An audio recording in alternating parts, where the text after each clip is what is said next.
के पूरे हरियाणा के नेताओं में आप देख लीजिए, किसी के आगे आप माइक लगाते हो, कोई किसी मौजूदा मंत्री का, सीएम का, एमपी का, एमएलए का नाम नहीं लेता। हर आदमी के जबान पे एक दुष्यंत नाम का फोबिया हो चुका है। जिनका आपने दोनों का नाम जिक्र किया है, उनका मेयर बनने की जल्दी है। मेयर तो हिसार की जनता बनाएगी। शैलजा हुड्डा साहब के स्टेज पे नहीं जाती, रणदीप जी उनके स्टेज पे जाते नहीं, कैप्टन अजय यादव जाते नहीं, रणदीप सुरजेवाला जाते नहीं जी। मेयर बनने की इच्छा है, वो मेयर बनने के लिए पार्टियां बदल रहे हैं, उसमें अब दुष्यंत जी क्या कर सकते। हाथ किसके साथ जोड़ रहे हैं वो तो पता नहीं, अब मीडिया में पता चलता हाथ जोड़ो अभियान। खुद का परिवार घर इनसे जुड़ रहा है नहीं। 8 साल से आप देख रहे हो, 8 साल से इनके पास संगठन नहीं बना है। 10 तारीख शनिवार को हरियाणा प्रदेश के यशस्वी उप मुख्यमंत्री आदरणीय दुष्यंत सिंह चौटाला जी हिसार सिटी का दौरा करेंगे। लगभग 30 कार्यक्रम उनके हमने हिसार में रखे गए हैं। 30 कार्यक्रमों में वो हर समाज तक पहुंचने का काम करेंगे, हर वर्ग को उस दिन छूने का काम करेंगे। चाहे वो अनाज मंडी हो, चाहे वो राजगुरु मार्केट हो, सब्जी मंडी हो, विभिन्न आरडब्ल्यू एसोसिएशंस हो, वेलफेयर एसोसिएशंस हो, सभी हर वर्ग तक उस दिन वो दौरा करेंगे। शहर की समस्याएं सुनेंगे और अधिकारियों के साथ मौके पर उनका निपटाने का काम भी करेंगे। और दुष्यंत जी की उपलब्धियों के बारे में मैं बताना चाहता हूँ कि दुष्यंत जी ने युवाओं के लिए सबसे अहम मुद्दा था हरियाणा प्रदेश में बेरोजगारी का। हमारी जननायक जनता पार्टी का जब गठन हुआ, उसके मैनिफेस्टो में उन्होंने सबसे पहले रखा था कि युवाओं को हरियाणा प्रदेश के अंदर 75% जो हरियाणा के अंदर जो रोज़गार है उसमें हरियाणा के बच्चों का हिस्सा हो 75%। वो मांग उन्होंने बड़ी मजबूत तरीके से विधानसभा में रखकर उनको कानून बनवाने का काम किया। अब हरियाणा प्रदेश के अंदर 75% बच्चों को रोज़गार मिलने का उसके अंदर काम। चाहे वो पंचायत इलेक्शन हो, दुष्यंत जी पंचायत मंत्री थे, पहले पंचायत मंत्री दुष्यंत जी थे, तो 50% महिलाओं को रिजर्वेशन देने का काम भी दुष्यंत चौटाला जी ने किया। आज महिलाएं और पुरुष दोनों पंचायतों में, चाहे वो जिला परिषद में हो, चाहे वो ब्लॉक समिति में हो, चाहे वो पंच में हो, 50% महिलाओं को भी आरक्षण उन्होंने दिया। फिर बात आती है डिपो होल्डर्स की, 33% का आरक्षण डिपो होल्डर्स में भी महिलाओं को देने का काम किया और 8% BCA को भी पंचायत चुनावी में रिजर्वेशन देने का काम उन्होंने किया। और बात रही हमारे दुष्यंत जी का गृह क्षेत्र हिसार आता है, तो उन्होंने हिसार के लिए भी काफ़ी कुछ 3.5 साल की सरकार में किया है। एक मानते हैं हम, हिसार के अंदर जो इंटरनेशनल एयरपोर्ट बनने जा रहा है, ये हिसार को एक अलग पद पे लेके जा रहा है। यहाँ पे रोज़गार भी होंगे, हिसार शहर एक मुख्य शहर में गिना जाएगा। एलिवेटेड रोड जो पूरे हिसार को कवर करेगा, दुष्यंत जी की एक ये सोच थी जब वो MP थे, जब भी वो इस बात को उठाते थे, लेकिन आज उनके पास खुद की कलम में इतनी ताकत है, उन्होंने एलिवेटेड रोड भी हिसार का पास करवाने का काम किया है। और कल आपने देखा भी होगा, आज पेपरों में भी आया हुआ है कि हिसार एयरपोर्ट से लेके दिल्ली एयरपोर्ट तक का जो कनेक्टिविटी है उसके ऊपर भी अब प्रपोजल बनना शुरू हो गया है और जल्द ही इसका काम भी शुरू होएगा। हिसार एयरपोर्ट से दिल्ली एयरपोर्ट तक ट्रेन के द्वारा अनेक ऐसे लाभकारी योजनाएं हैं जो दुष्यंत जी ने सरकार में रहकर आम हित के लिए, आम जनहित के लिए करने का काम किया है। हरियाणा प्रदेश के अंदर खरखोदा के अंदर मारुति का जो प्लांट लगने जा रहा है, वो हरियाणा प्रदेश के अंदर रोज़गार बहुत ज़्यादा लेके आएगा। अनेक ऐसे काम हैं जो दुष्यंत जी निरंतर करते आ रहे हैं। जैसे आपने कहा कि दुष्यंत जी के कलम में जान है, वही दिग्विजय सिंह कहते हैं कि पावर पूरा नहीं दिया, कलम में जान नहीं है, साई और भरने की जरूरत है। देखिए, अगर 46 होते तो एक अलग बात होती। आप भी समझते हैं, दुष्यंत जी ने जितने वादे किए थे बीजेपी के साथ जब शामिल हुए थे कॉमन मिनिमम प्रोग्राम कमेटी बनाकर, लगभग उनमें से 75-80% वादे पूरे हो चुके हैं।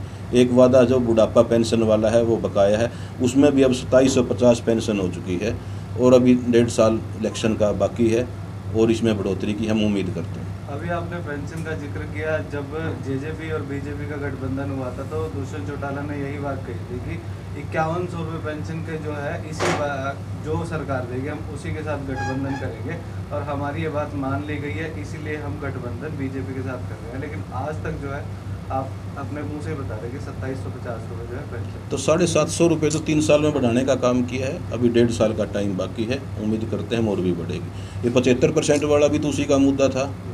50% महिलाओं वाला भी तो उसी में मुद्दा था, ये जो पंचायत की इलेक्शन का। 33% डिपो होल्डर्स में जो महिलाओं को रिजर्वेशन दिया, ये भी मैनिफेस्टो में ही था। 8% BCA वाला भी उसी के अंदर था। तो जो इतनी स्कीमें लागू हुई, दुष्यंत जी का इनमें अहम रोल है।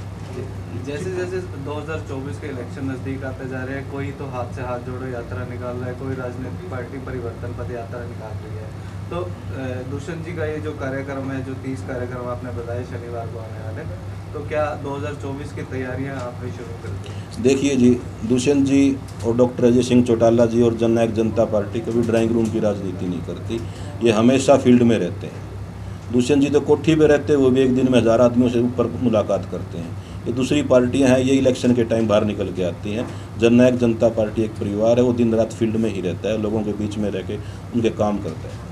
एक बार फिर से जैसे जेजेपी और बीजेपी का विरोधाभास दिखाई दे रहा, वहीं दुष्यंत चौटाला जी कहते किसी के पेट में दर्द हो तो इस तरह की बात, वहीं प्रभारी जो भारतीय जनता पार्टी उन्होंने भी उनको जवाब दिया है। नहीं, देखिए वो बात क्या थी, उन्होंने 3 दुष्यंत जी ने कहा था 3 लोगों में उचाना में दर्द है। अब कोई पता है वो 3 लोग कौन हैं? वो प्रॉपर उचाना की बात थे। जो प्रभारी है आदरणीय विपुल जी, वो उचाना के नहीं है। बात संदर्भ उचाना में की गई थी। किसी पत्रकार साथी ने ऐसा पूछा तो उस बात को मरोड़ तोड़ के पेश किया गया। इस मुद्दे के ऊपर हमारे प्रदेश अध्यक्ष सरदार निशान सिंह जी ने और राष्ट्रीय उपाध्यक्ष डॉक्टर KC बांगड़ जी ने बड़ा स्पष्ट रूप अपना बताया है प्रेस के माध्यम से। जेजेपी के पुराने कार्यकर्ता लगातार छोड़ते हुए नजर आ रहे हैं। पहले जितेंद्र शौरान, उसके बाद विनय वत्स और उसके बाद अभी हाल ही में जो है अमित ग्रोवर ने भी जेजेपी पार्टी को अलविदा कह दिया। तो बात आपने जब पूछी, मैं बताने का काम करूंगा। जितेंद्र शौरान पार्टी में आए हुए 10 दिन हुए थे। दुष्यंत जी ने उनको मान सम्मान दिया, विधानसभा का उनको चुनाव लड़वाया। आदमी की जब इच्छाएं ज़्यादा बढ़ जाती हैं, वो जिनका आपने दोनों का नाम जिक्र किया है, उनका मेयर बनने की जल्दी है। मेयर तो भैसार की जनता बनाएगी है, उनको तो बस एक ही मकसद है, मेयर बनना। जितेंद्र आया 10 दिन के अंदर उसको चुनाव लड़वाया, इसे बड़ा मान सम्मान क्या देंगे? अमित ग्रोवर को क्या मान सम्मान में कमी छोड़ी? तो मेयर बनने की इच्छा है, वो मेयर बनने के लिए पार्टियां बदल रहे हैं, उसमें अब दुष्यंत जी क्या कर सकते हैं? उनकी इच्छाएं इतनी बढ़ जाती है, उसमें हम कुछ नहीं कर सकते। विपक्षी पार्टियों का आरोप है कि जो हिसार में बनने वाला एयरपोर्ट हवा ही है। विपक्ष का काम होता है जी कहना, वो कहेंगे। अब कांग्रेस हाथ जोड़ो अभियान चला रही है, इनका खुद का तो कुछ जुड़ नहीं रहा जी। हर गुटबाजी इनकी साफ नज़र आती है। 8 साल से इन्होंने अपना संगठन तो आज तक ये खड़ा नहीं कर पाए, हाथ जोड़ने की ये बात करते हैं। शैलजा हुड्डा साहब के स्टेज पे नहीं जाती, रणदीप जी उनके स्टेज पे जाते नहीं, कैप्टन अजय यादव जाते नहीं, रणदीप सुरजेवाला जाते नहीं जी। हाथ किसके साथ जोड़ रहे हैं वो तो पता नहीं, अब मीडिया में पता चलता हाथ जोड़ो अभियान। खुद का परिवार घर इनसे जुड़ रहा है नहीं। 8 साल से आप देख रहे हो, 8 साल से इनके पास संगठन नहीं बना है कांग्रेस के पास। जैसे दीपेंद्र हुड्डा भी कल कह रहे थे कि जेजेपी ठगों की टोली है। ऐसे है जी, चाहे जेजेपी हो चाहे वो हमारी पुरानी पार्टी NLO हो, सबको दुष्यंत नाम का एक फोबिया हो चुका है। सुबह उठते हुए और शाम को सोते हुए उनको दुष्यंत से अलावा कुछ नज़र नहीं आता। उनको खतरा है तो सिर्फ दुष्यंत से खतरा है। दुष्यंत जी सरकार में रह के, चाहे वो विपक्ष में थे, दुष्यंत जी ने ये बताया था कि MP क्या कर सकता है। देश के युवा सांसद बने। युवा सांसद बनने के बाद आज आप देखते हो, किसी ने भी पानी के टैंकर की गांव में पंचायत को देने की कभी किसी सांसद ने नहीं सोची थी। दुष्यंत जी ने पहल की। आज पूरे हरियाणा में और पूरे भारतवर्ष में सांसद पानी के टैंकर बांट रहे हैं। चाहे वो एक फॉगिंग मशीन की बात थी। कहने का तात्पर्य ये है कि एक छोटी छोटी सोच को उन्होंने लेके चले थे और देश का प्रथम युवा सांसद बने। एक अच्छी सोच थी, लोगों ने उनको 50,000 से जिताने का भी काम किया। हरियाणा प्रदेश की सरकार में उप मुख्यमंत्री रह के वो कल्याण के काम कर रहे हैं, आम हित के काम कर रहे हैं। पहले भी पानी के टैंकर दिए गए और अब भी पानी के टैंकरों की आवश्यकता पड़ी है। परमानेंट पानी अभी भी लोगों को नहीं मिल पाया हरियाणा के अंदर, कई गाँवों की समस्याएं। देखिए जी, गर्मियाँ जब आती हैं, आप गांव की बात कर रहे हो, शहरों में भी दिक्कत आती है। नहरों की सफाई करने का जो टाइम होता है वो गर्मियों के अंदर होता है, टेंडर हो जाते हैं। नहरें बंद होंगी तो पानी की शॉर्टेज नॉर्मली सी बात होगी। हम गांव की बात कर रहे हैं। अब आप देखोगे जून और जुलाई के महीने में शहर में ही लोग ये कहेंगे कि पानी नहीं आ रहा है, तो समस्याएं हैं वो तो। गठबंधन निरंतर मजबूत है। जेजेपी अपना धर्म गठबंधन का धर्म निभा रही है और 3.5 साल से मजबूती से गठबंधन चलता आ रहा है और आगे भी गठबंधन इसी तरीके से चलेगा। इन्होंने तो, चाहे वो कांग्रेस हो चाहे NLO हो, इन्होंने तो 1 हफ्ते का अल्टीमेटम देते आते हैं। 1 हफ्ते में गठबंधन टूट जाएगा, अगले हफ्ते 15 दिन में ये हो जाएगा। आप निरंतर देख रहे हो 3.5 साल से गठबंधन मजबूती से चलता आ रहा है और जनहित के कार्य करते हुए आ रहे हैं। सबके पूरे हरियाणा के नेताओं में आप देख लीजिए, किसी के आगे आप माइक लगाते हो, कोई किसी मौजूदा मंत्री का, सीएम का, एमपी का, एमएलए का नाम नहीं लेता। हर आदमी के जबान पे एक दुष्यंत नाम का फोबिया हो चुका है, क्योंकि दुष्यंत जी काम कर रहे हैं, हर वर्ग के साथ जुड़ के आगे बढ़ रहे हैं, तो सबको दुष्यंत से खतरा है। तलवंडी राणा वाले की जो रास्ते की मांग है, मतलब 130 दिन 40 दिन होने को जा रहे हैं, वो कहाँ पर पहुंचा है? फाइल कहते हैं फॉरेस्ट में, कौन से डिपार्टमेंट में, कब तक होगा वो? रमेश जी, आप इस मुद्दे को बड़ी जोर शोर से उठा रहे हो, मैं भी आपको देखता हुआ आ रहा हूँ कई दिन से। तो जो मामला है, दुष्यंत जी ने तलवंडी के जो प्रधान जी हैं कोहली साहब और पूरे गाँव ग्रामीणों के साथ 3-4 बारी बैठक कर चुके हैं। हाई लेवल की बैठक भी हो चुकी है सेक्रेटरीट के अंदर, चाहे वो ACS के साथ हो, चाहे वो डायरेक्टर्स के साथ हो। इसका जल्द ही हल निकल जाएगा। आपको पता है कुछ ज़मीन इसमें डियर पार्क की आती है, सेंट्रल गवर्नमेंट की है, उसको ट्रांसफ़र होने में टाइम लगता है। तो कोई ना कोई इसका रास्ता निकल चुका है और जल्द ही इसका भी हम हल निकाल लेंगे दुष्यंत।